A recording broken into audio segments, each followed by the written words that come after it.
Hello, my dear students. I am over here with the first chapter of English book First Flight of class 10th, written by G.L. Fintis, A Letter to God. At first, the summary will be presented by me. After that, the story will be told in Hindi. This is the story of a simple-hearted farmer named Lengcho, who has unwavering faith in God. He is expecting for rain shower to irrigate his crop field. He is confident of getting good crops, good yield, and huge profits. He becomes very happy when he sees the rain. But soon it turns into hailstorm, destroying his entire crop field. His field is destroyed, and it poses a threat to his family's survival, because Lengcho family is dependent on the year's produce. Although he is disheartened to see this, he has profound faith in God.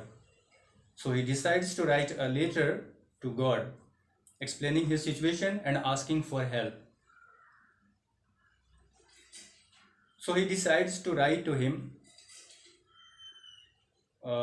in order to give him 100 pesos. He writes to God to give him 100 pesos in order to sow his crop field and to leave until crop comes the next year. The letter is addressed to God. When the postmaster receives this letter, at first he amuses, but then he gets motivated to do something and he wants to help him, so as his belief in God remains forever. He, along with his colleagues and friends, collect money for this charity work. But to his dismay, he can only collect 70 pesos. He wrap it in an envelope so as to make it seem like a reply from God. When Lengcho receives this letter, he is not shocked at all. Instead, he gets angry on finding that the amount is less than what he has expected. So once again, he decides to write to God, conveying his disappointment and distrust in the employees of the post office, whom he thinks have stolen the remaining amount. This is the summary of this story, of this chapter, A Letter to God. अब हम लोग इसका हिंदी में अनुवादित किया हुआ पाठ पढ़ेंगे, पहले इंग्लिश फिर हिंदी, ठीक है?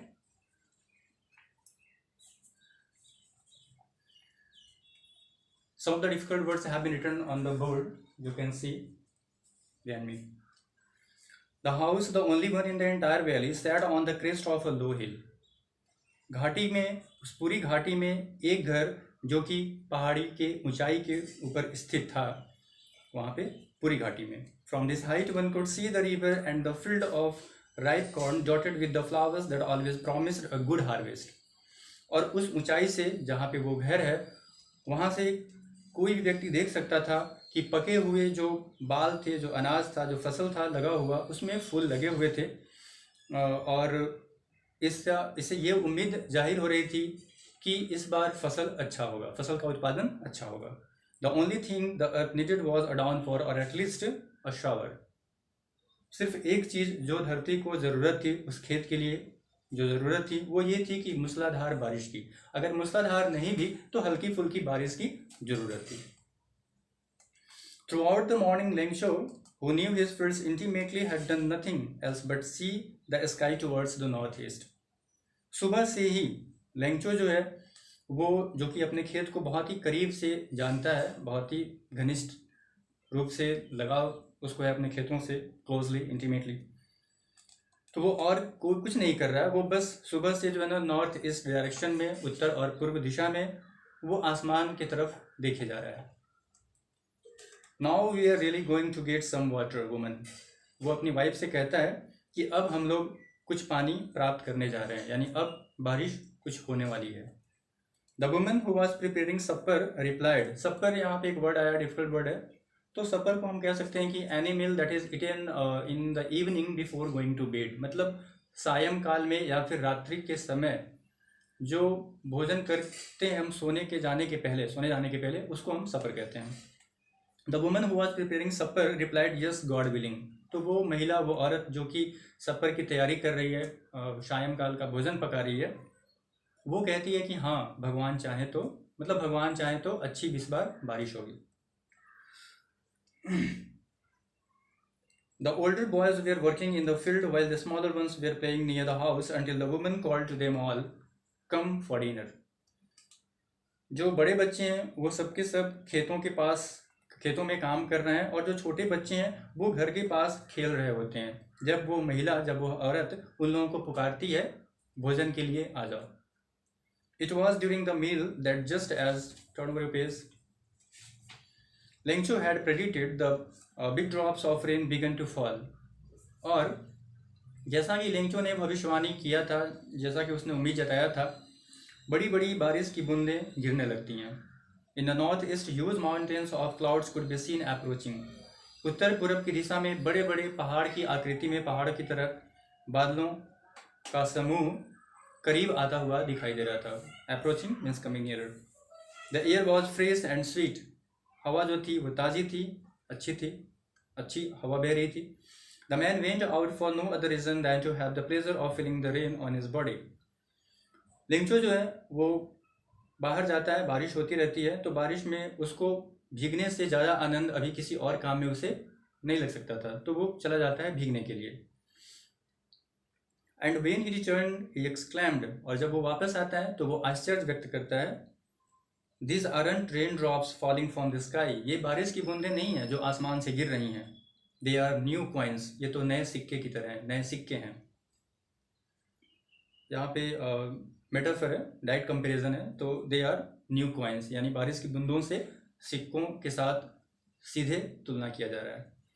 The big drops are 10 cent pieces and the little ones are 5, जो बड़ी बड़ी बूंदें हैं वो 10 सेंट पीसेज हैं, और जो छोटी बूंदें हैं वो 5। With a satisfied expression, he regarded the field of ripe corn with its flowers draped in a curtain of rain. और इस तरह से संतुष्ट होते हुए वो पके हुए खेतों की तरफ नज़र दौड़ाता है, जिसके फूल जो है वो भरे पड़े हुए हैं, बिखरे फूलों से वो भरा हुआ है वो खेत, पका हुआ खेत, और उस पर बारिश के पर्दे पड़े हुए हैं, मतलब बारिश उसके ऊपर गिर रही है। But suddenly a strong wind began to blow and along with the rain very large hailstorm began to fall. लेकिन अचानक से बहुत तेज हवा बहने लगती है, और फिर वो बारिश जो है वो ओलावृष्टि में बदल जाती है, मतलब पत्थर गिरना शुरू हो जाता है। This truly did resemble new silver coins, ये सचमुच में नए चांदी के सिक्कों के भांति दिख रहे थे। The boys exposing themselves to rain ran out to collect the frozen pearls. वो लड़के जो कि बारिश में भीग रहे थे दौड़ते हुए आते हैं और उस जमे हुए मोती को, यानी जो बर्फ़ की जो टुकड़ियाँ गिरी हुई हैं, जो ओला गिरा हुआ है, उसको जमे हुए मोती की तरह कहा जा रहा है, उसको वो कलेक्ट करते हैं, जमा करते हैं, चुनना शुरू करते हैं।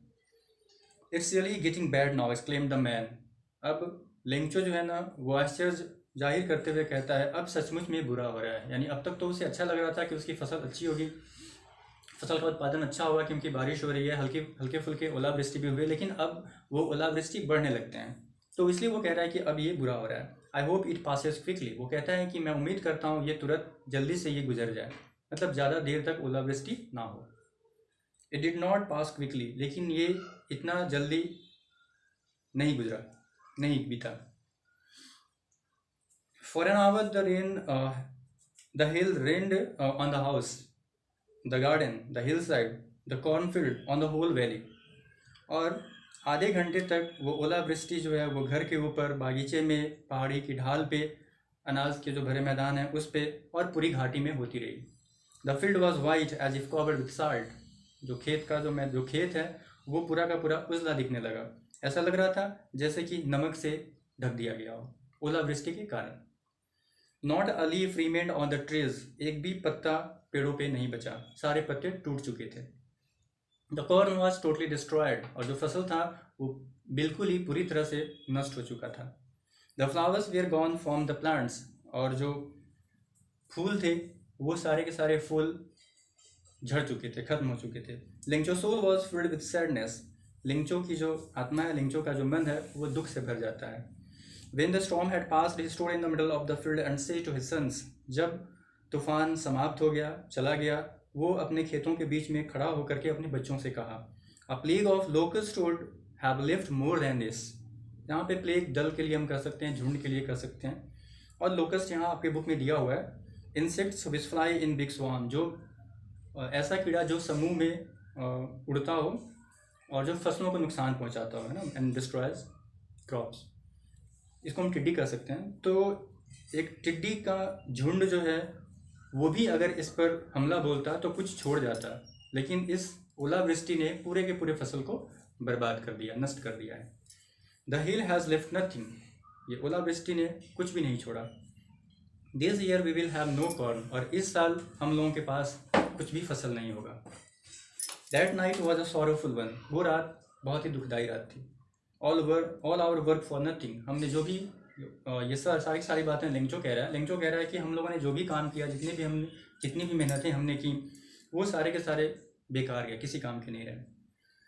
There is no one who can help us, कोई नहीं है जो हमारी मदद कर सके। Will all go hungry this year, हम सब के सब इस साल भूखे रहेंगे। But in the hearts of all who lived in that solitary house in the middle of the valley, there was a single hope, help from God. लेकिन वो सब के सब उस एकांत घर में, अकेले घर में, एक इकलौते घर में, घाटी में जो रह रहे थे, घाटियों के बीच, उनके सबके मन में बस एक उम्मीद बची हुई थी, और वो उम्मीद थी ईश्वर की उम्मीद, भगवान की मदद। Don't be so upset even though this seems like a total loss, उदास मत हो, घबराओ मत, यहाँ तक ऐसा लग रहा है कि अब कुछ नहीं बचा है, फिर भी उदास मत हो, ये बोल रहा है Lencho. Remember no one dies of hunger, याद रखो कोई भी भूख से नहीं मरता है।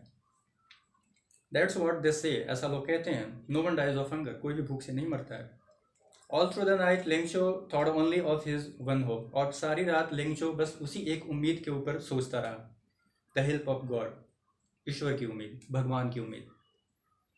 Whose eyes as he had been instructed see everything, even what is deep in one's conscience, जिसकी आंखें सभी चीज़ों को देखती हैं, प्रत्येक चीज़ को देखती है, यहाँ तक कि व्यक्ति के अंतर आत्मा में, विवेक में, चेतना में क्या है उसको भी वो जान लेता है। कंसाइंस यहाँ दिया हुआ है, an inner sense of right and wrong, यानी हम जो अच्छे बुरे की समझ रखते हैं अपने मन में, उसे हम कह सकते हैं conscience. Lingshu was an axe of a man working like an animal in the fields, but still he knew how to write. Lingshu एक बहुत ही मेहनत मजदूरी करने वाला व्यक्ति था, जो कि जानवरों की तरह अपने खेतों में मजदूरी करता था, मेहनत करता था, लेकिन फिर भी वो इतना जरूर पढ़ा था जिससे कि वो लिख सके। The following Sunday at daybreak, he began to write a letter which he himself would carry to town and place in the mail. अगले रविवार को जैसे ही सुबह होती है, वो चिट्ठी लिखना शुरू कर देता है भगवान के नाम, भगवान के प्रति, भगवान के लिए, और वो सोचता है कि वो खुद से शहर ले जा करके इस चिट्ठी को डालेगा। It was nothing less than a letter to God, और ये चिट्ठी जो थी वो एक भगवान के प्रति लिखी गई चिट्ठी के बराबर थी। गॉड, ही रोट, लिंगचो लिखता है, ईश्वर, भगवान, if you don't help me my family and I will go hungry this year, अगर आप हमारी मदद नहीं करते हैं, अगर आप मेरे परिवार की मदद नहीं करते हैं, तो हम लोग इस साल भूखे रह जाएंगे। I need 100 pesos in order to sow my field again and to live until the crop comes, मुझे 100 pesos की ज़रूरत है। पेसो जो है वो लैटिन अमेरिकन, ये चूँकि कहानी जो लिखी गई है, जो राइटर हैं वो लैटिन अमेरिकन कंट्रीज़ से बिलोंग करते हैं, तो ये जो पेसो है वो जो लैटिन अमेरिकन कंट्रीज़ है वहाँ के करेंसी को हम पेसोस बोलते हैं। तो वो कहता है कि मुझे जो है ना 100 pesos की ज़रूरत है, जिससे कि मैं अपने खेतों की बुआई, खेतों में फसल फिर से लगा सकूं, और अगले साल फसल आने तक अपने आप को जीवित रख सकूं। बिकॉज द हेलस्टॉर्म ... यानी कि चूँकि ओलावृष्टि ने सारी फसलों को तबाह कर दिया है और हम लोगों को अब खाने पे मुसीबत आ गई है। He wrote to God on the envelope, put the letter inside and still trouble went to town. वो चिट्ठी के ऊपर एड्रेस जो लिखता है उस एड्रेस में टू गॉड लिखता है, टू गॉड एड्रेस करता है एनवेलप पे, और चिट्ठी को अंदर में डालता है लिफाफे में, और खुद से वो परेशानी उठाते हुए वो चल पड़ता है शहर की ओर. At the post office he placed a stamp on the letter and dropped in the mailbox. जब पोस्ट ऑफिस में जाता है वहाँ पे एक डाक टिकट खरीदता है, उसको साटता है और फिर वो मेल बॉक्स में चिट्ठी डालने की जो पेटी है, बॉक्स है, उसमें डाल देता है. One of the employees who was the postman and also help at the post office went to his boss laughing heartily and showed him the letter to God. उसमें से एक कर्मचारी जो कि डाकिया रहता है और पोस्ट ऑफिस में बहुत काम में मदद किया रहता है, तो वो जाता है अपने बॉस यानी पोस्ट मास्टर के पास हंसते हुए और दिखाता है कि देखिए ये एक ऐसी चिट्ठी मिली है मुझे जो कि भगवान के लिए लिखा गया हो. Never in his career as a postman had he known the address. बोला कि मैंने अपने डाकिया के कामों में अब तक ऐसा एड्रेस कभी नहीं देखा जिसके एड्रेस में भगवान का नाम लिखा हो. The post master fat amiable. Amiable का मीनिंग यहाँ दिया हुआ है फ्रेंडली एंड प्लेजेंट, मतलब मिलनसार, खुश मिजाज, हट्टा काटा खुश मिजाज. तो पोस्ट मास्टर जो है वो मोटा ताज़ा है, स्वस्थ व्यक्ति है और वो मिलनसार है, खुश मिजाज व्यक्ति है. Also broke out laughing. वो भी जब देखता है इस चिट्ठी को तो हंसना शुरू कर देता है. But almost immediately he turn serious and tapping the later on his desk commented. लेकिन तुरंत वो गंभीर हो जाता है और वो चिट्ठी को डेस्क के ऊपर रख करके टिप्पणी करता है. वो बोलता है थपथपाते हुए, what faith, I wish I had the faith of the man who wrote this letter. क्या विश्वास है, मैं चाहता हूँ कि भगवान में जो इस व्यक्ति का जो विश्वास है, ठीक ऐसा ही विश्वास मेरा भी काश भगवान में होता. Starting up a correspondence with God, जो कि भगवान से पत्राचार करना चाह रहा है. So in order not to shake his writer's faith in God, तो इस तरह से लेंगचो का जो विश्वास है ईश्वर के प्रति वो टूटे नहीं. The post master came up with an idea. तो पोस्ट मास्टर के मन में एक विचार आता है, आंसर द लेटर, इस चिट्ठी का, इस पत्र का जवाब दें. But when he opened it, it was evident that to answer it he needed something more than goodwill, ink and paper. लेकिन जब वो खोलता है चिट्ठी को, पढ़ता है, तो देखता है कि इसमें स्याही या पेपर की ज़रूरत नहीं है या सद्भावना की ज़रूरत नहीं है, बल्कि इसके लिए कुछ और एक्स्ट्रा यानी कुछ पैसे की जुगाड़ करने की ज़रूरत है. But he stuck to his resolution. लेकिन वो दृढ़ निश्चित हो चुका है, अपने विश्वास में अटल हो चुका है, उसको क्या करना है. He asked for money from his employees. He himself gave part of his salary, and several friends of his were obliged to give something for an act of charity. वो अपने दोस्तों से, अपने कर्मचारियों से और खुद भी अपने तनख्वाह से पैसा जमा करता है और जुड़ाता है, और फिर वो अपने आप को कृपा पात्र मान करके एक दान स्वरूप काम करने के नाते वो जमा करता है, वो कुछ करना चाहता है.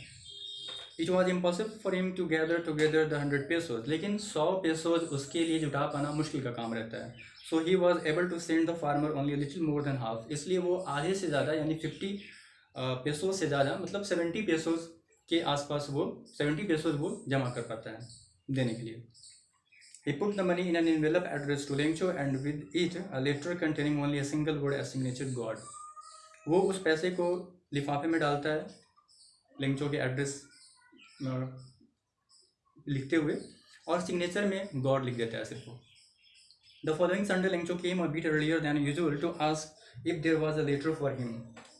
अगले संडे को लेंचो फिर से आता है ये पता करने के लिए कि क्या उसके लिए कोई चिट्ठी है.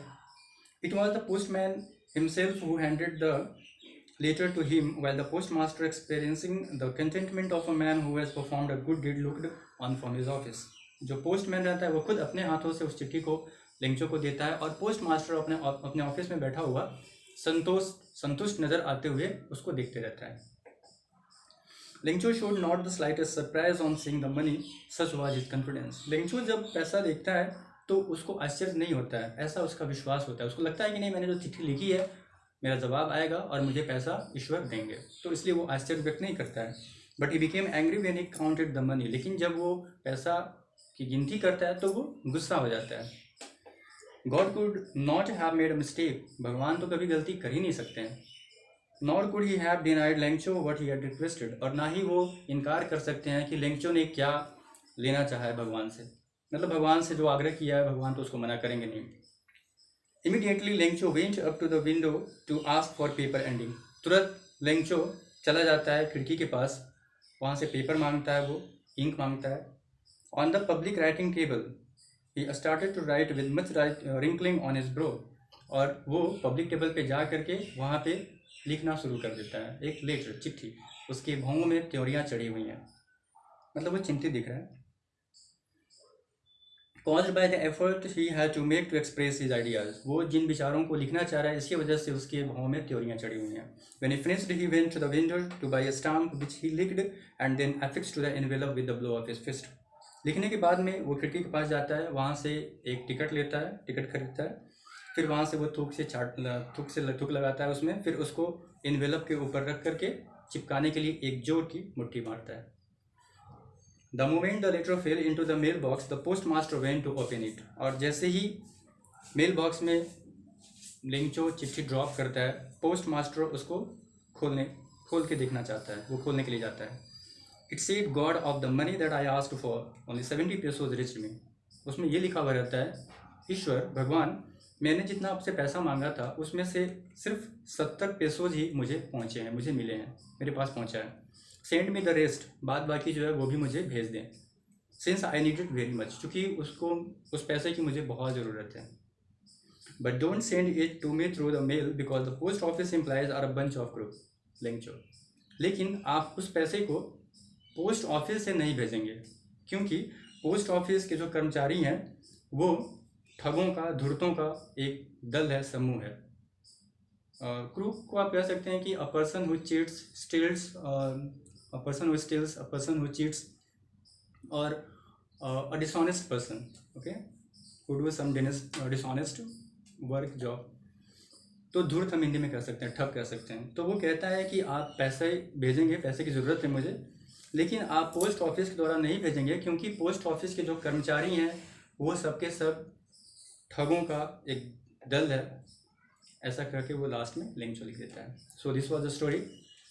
If you will have any kind of difficulty in understanding this text, you will call me, or you can use WhatsApp to send me your feedback. Okay, thank you, bye, till next meeting.